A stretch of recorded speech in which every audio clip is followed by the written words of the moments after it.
अस्सलामु अलैकुम वरहमतुल्लाहि वबरकातुहू। आज एक और नए मसले के साथ आपकी खिदमत में हाजिर हूँ। जब बच्चे स्कूल आते हैं तो मुख्तलिफ़ किस्म के मसाइल का सामना दरपेश होता है, असतिज़ा इकराम को भी और बाज़ औक़ात बच्चों को भी।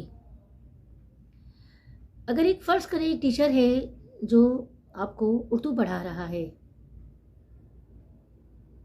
और अगर आपके पास जो है वो बुक्स नहीं है या आप घर पर बुक्स रख कर आ जाते हैं, भूल जाते हैं, तो आप मुझे ये बताइए कि इससे नुकसान किसका है। आज की इस महंगाई के दौर में जहाँ वालिदैन अपने बच्चों को इतनी महंगी महंगी किताबें ख़रीद के देते हैं इस उम्मीद पर कि हमारे बच्चे पढ़ेंगे। हर माँ बाप की ख्वाहिश है कि उनके बच्चे पढ़ें लिखें और कुछ मकाम हासिल करें।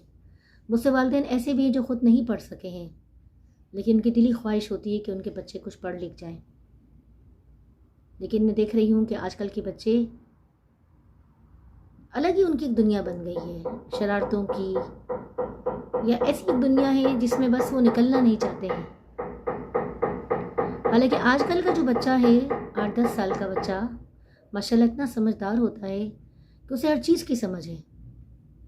मैं ये देखती हूँ अक्सर के बच्चे को नहीं समझ है तो इस बात की कि ये जो मेरा वक्त है किस कदर कीमती वक्त है, जिसको मुझे सिर्फ पढ़ने लिखने में सर्व करना चाहिए, जो कि मैं उसे शरारतों में सर्व कर रहा हूँ।